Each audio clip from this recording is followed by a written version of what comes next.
Ассалаумағалейкум туғандар. 2024 жылы Wildberries'та қандай товармен шықса болады деген сұрауға тоқталабыз бұл видеода. Егер аяғына шейін көрсеңіздер, мен негізі айтпайтын прям 2024 деп айтқаным керегі жоқ, себебі адамдарда дайыма сатып алу мұқтаждығы бар, бұл точно. Екіншіден деген мұны қайсыл бір жерден сатып алыш керек. И Wildberries бұл темада ең топта келе тұрған бұлақтардан бұл да точно да, себебі Қырғызстанның рыногында, базарларда таппай тұрған миллион товары бар, Wildberries'тан тапсаңыздар болады. И келерге 5-10 жылдың ішінде Қырғызстан, Қазақстан, Өзбекстан, Тәжікстан, СНГ өлкөлері скорее всего Wildberries'тан сатып алып жатқан болады. И получается, в основном дерлік бардығы товарларға мұқтаждық болады. Бұл видеода мен сіздермен жалпы жоннан бөлішкім келген нелер бар десеңіздер, біріншісі, товар таңдап жатқанда нелерге көңіл бұрыш керек. Мындай общее представлениеңіздер болса, бұл сіздерге шындығында аябай чоң жардам береді. Біріншісі, концепцияңыздар болсын. Мысалы дейлі, Wildberries'ге кіріп жатқанда даже брендтің названиясы болбошу мүмкін, бірақ жалпы жоннан мен қайсыл категорияларда, қайсыл тармақ бойынша кетем дегенге бір түшініңіздер болсын. Мысалы, мен подростковый женский киімдермен іштеймін, мен мужской киіммен іштеймін, мен нижнее бельемен іштеймін, мен детский киімдермен іштеймін, мен кухня категориясында іштеймін. Хотя бы примерно бір түшініңіздер болуш керек.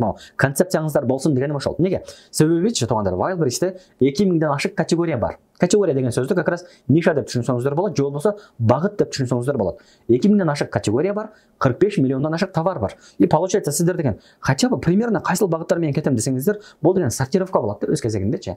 Иначе шындығында жоғалып кетесіздер Wildberries'тің ішінде. Бұл бір. Екіншісі, жалпы ескертулер деген тема бар. Жалпы ескертулер деген теманы мен сіздерге қаяқтан көрсетіп бере аламын. Мына, ниша таңдауды ше. Жалпы ескертулер деген теманың астында, мысалы, лопатка товарлар болуш керек. Получается, аябай популярный товар емес, бірақ елдерге дайым керек болған, аябай популярный болбаса да товарлар болуш керек. Жол болса, брендтеше тұрған товар болуш керек. Келечекте бұл азыр хорошо бір товар таңдап жатасыз, бірақ бара-бара бұл товардың бір уландысы болуш керек деп айтқаным. Мысалы, азыр деген айталы футболка сатып жатасыз, еркектердің футболкасын сатып жатасыз. Продажаңыз жақсы болғаннан кейін ішіне майка қошап тұрған болыңыз. Анан бара-бара бір трико қоша тұрған болыңыз. Бара-бара худи қоша тұрған болыңыз. И бір жерден кейін құдайын бөріп сіздің деген бір мужской брендіңіз пайда болып қалсын. Ошол сияқты ойлаймын. Неме болбасын да туғандарына, единоразовый бір товар болбасын. Үчүнчүсү деген жалпы жондан чыгып жатсаңыздар, биринчи этапта товарыңыздар сезонный товар болбосун, тотал электроника болбосун, көлөмү кичинерээк товар болгону жакшы, себеби өзгөчө биринчи партияны чыгарып жатканыңыздарда бул логистикасын көп жейт, хранениесин көп жейт, Wildberries'тин ичиндеги доставкасын көп жейт, акчаңыздар сиздер ойлогон жакка кетип калышы мүмкүн. Lifetime value деген түшүнүк бар тугандар, LTV. Кардар сизден бир товар сатып алгандан кийин кайра ошол товарды сатып алганга муктаж болсо, же болбосо бир товар сатып алды, кийин постоянно ошол товардын қандайдыр бір запчастины сатып ала тұрғандай болса, бұл сіздерге шындығында аябай чоң жардам береді.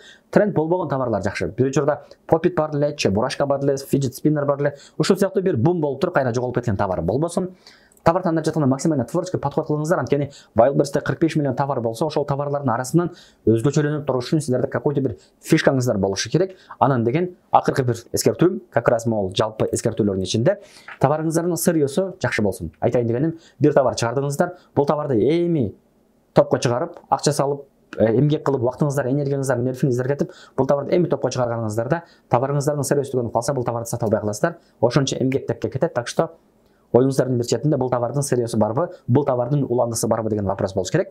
Окей? Кийин кайсыл жактардан идея издейм десеңиздер. Кстати, тугандар, бул видеолордун бардыгы биздин ассистент программасынын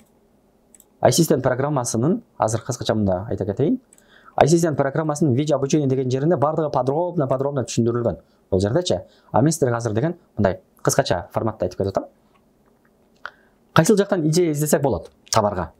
Кайсыл жактан идея издесеңиздер болот? Мен аны сіздерге бұл жактан дагы бөлүшө алам. Каяктан издешиңиздер мүмкүн? Биринчи деген өзүңүздөрдүн бир хоббиңиздер болушу мүмкүн. Бул өтө маанилүү, себеби хоббиңиздерди кылган колдонгон буюмуңуздарды сиздер деген дагы да жакшыраак тааныйсыздар. Бул товарды өндүрүү да сиздерге аябай кызыктуу болушу мүмкүн. Мисалы, активный отдыхты жакшы көрөсүздөр, дайыма тоого чыкканда же балыкка барганда бир буюм колдоносуздар. Ошол буюмдун үстүндө, товардын үстүндө өзүңүздөрдүн бренд болушун каалабайсыздарбы?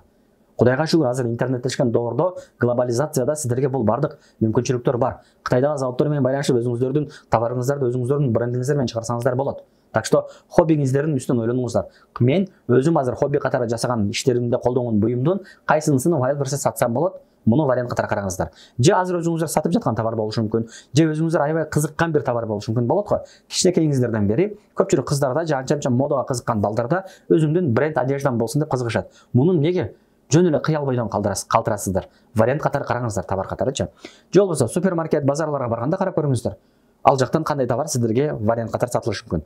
Wildberries'тің өзінің жөнінен қыдырыңыздар. Себебі Wildberries сіздер Wildberries'ке шығып жатқан болсақ, Wildberries'та азыр сатылып жатқан товарларды вариант қатары көрсек болады. Мысалы, ошол эле Wildberries'ке кіре тұрған болсақ, біздің Google Chrome расширениені жүктесеңіздер, любой бір товарға кіргеніңіздерде, бұл товардың біздің ассистенттің расширениясы ақырғы бір айдың ішінде қанша рубльдік продажа қылды, қанша штук сатты, азыркы учурда қанша штук в наличии бар складта. Жана бассаңыздар, кайсыл складтарда тұрғандығына чейин көрсөтүп берет. Радумия деген складта 5654 штук бұл товардан остаток бар екен. Ошол сыяктуу бардығын көрсөңүздөр болот. Же болбосо бул брендтен Вака шоп деген бір шоп неме экен. Бул бренд акыркы бир айдын ичинде канча штук сатты, канча выручка кылыптыр? 7 миллион 300 миң выручка кылыптыр. Ушинтип көрсөңүздөр болот тугандар. Вот. Дальше жила турган болсок, биз идеяны каяктан издейбиз тугандар? Что продавать на Wildberries'те? Wildberries'тин ичинен көрсөңүздөр болот. Ассистенттин песочница деген бір функциясы бар. Ал жөнүндө өзүнчө бир видео тартабыз. Могул видеолордун бирөөсүндө как раз ушул тема козголгон. Wildberries'тин 6-чы темада бул тема боюнча маселе боюнча сөз козголгон. Ал жактан көрсөңүздөр болот. Же болбосо Wildberries'тин ичин аналитика кылып көрсөңүздөр болот. Как раз ассистент программасы бул жерде силерге мощный инструменттер берет. Ошол жактан просто цифралардын негизинде карасаңыздар болот. Мисалы, бизнес кылып жатканда эмоциональный карасаңыздар болот. Бул эмне? Мен бул товарды жакшы көрөм, бул товар менен мен өмүрүмдү өткөргүм келет. Бул туура. Колдойм. Экинчи жагы бар. Сиздер чисто математиксиздер. Же болбосо жанакы кинетик деп коюшат. Кинетик деп коюшат беле, же дигитал деп коюшат беле. Чисто цифралар үстүн. Могул категорияда менде көп акча бар экен, значит мен ушул жака акча салсам болот деп ойлонсоңуздар болот. И акыркы эки вариант тугандар, Amazon же Alibabаны карасаңыздар болот. Amazon дүйнөдөгү эң чоң marketplace, эң чоң магазин, базар.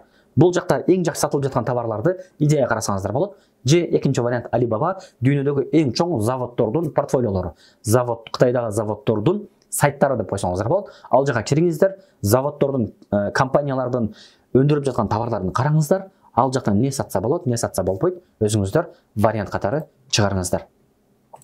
Биз сиздер менен бул жакта жүрдүк беле? Ооба. Так что тугандар, жалпы эскертүүлөрдү айттык, кайсыл категориялардан товар издесек болот, аны карадык.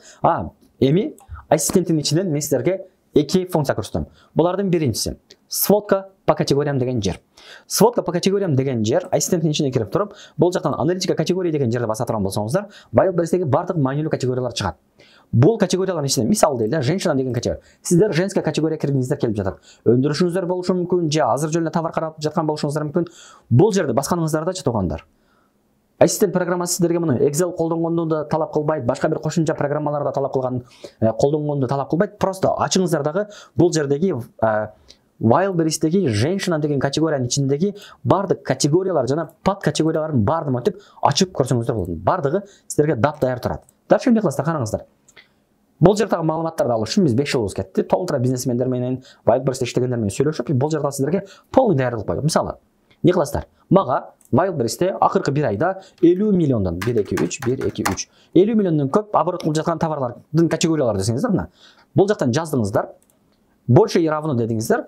Ассистент программасы сиздерге полный женский категориядагы 50 миллиондон көп оборот кылып жаткан товарлар көрсөтүп берет. Же болбосо мага Wildberries'теги акыркы бир айдагы процент выкупасы 35% бол деген больше и равно. 35% көп болгон товарларды чыгарып бер. Полный ссылкалар бул жакта калды. То есть немелерчи? Категориялар. Мага процент продавцов с продажами деген сөз активный продажасы болуп жаткан сатуучулар. Мага больше и равно 40%тен көп продажа болуп жаткан категориялар полный бул жакта калды. Эми бул жерде эмне жасап болот? Средняя цена мага Wildberries'теги женщина деген категориядагы акыркы бир айда 1500 сомдон кымбатка сатылып жаткан товарлардын категориялары. Полный сиздерге чыкты. Вуаля, дап-даяр. Бул как раз ассистенттин биринчи функциясы тугандар. Сиздердин неме Wildberries'те товар издеп жаткан процессиңиздерди нереально жеңилдетип берет. Экинчиси песочница деген бир функциябыз бар.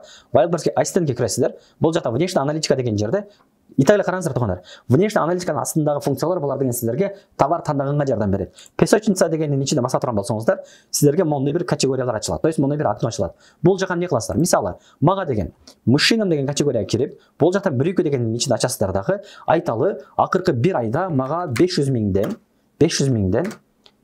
2 миллионго чейин оборот болуп жаткан товарларды көрсөтүп бер деп туруп, бул жактан применить дегенди бассаңыздар, буквально 10-15-20 секундтун ичинде ассистент программасы сиздерге мужчинам 1-2 деген категориянын ичинде акыркы бир айда 500 миңден 2 миллионго чейин оборот кылып жаткан товарлардын категориясын чыгарып берет. Вуаля, сиздерге даяр бир товарлардын идеясы да. Же ушул эле жерден сиздер 500 миңден 2 миллионго чейин болсун, ишо акыркы бир айдын ичинде айталы 300 штуктан 900 штукка чейин эле 9 миң эмес, 900 штукка чейин сатылган товарлар болсун. Себеби мен бир айда 900дөн көп өндүрө албайм деп туруп бул жерде баса турган болсоңуздар, эгерде базада ушул сиздердин берген критерийиңиздерге ылайык товарлар боло турган болсо, ассистент программасы сиздерге мынтип эле чыгарып берет.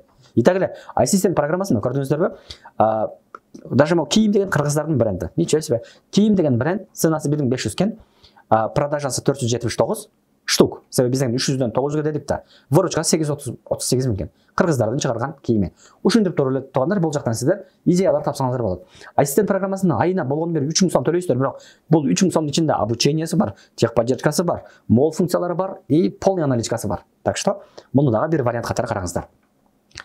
Хорошо. 2024 жылы кандай товарларды тапсак болот дегенге менин оюмча бул кыска видеонун ичинде ашыкчасы менен сонун маалыматтарды алдыңыздар деп ишенем. Видеого лайк басып, дагы сиздер кызыктырган суроолор болсо комментарийге жазыңыздар албетте. Анын жанында биздин могу видеонун описание бөлүмүндө тийиштүү социалдык тармактар бар, ал жакка катталыңыздар. Кийинки видеолордон көрүшкөнчө аман болуңуздар.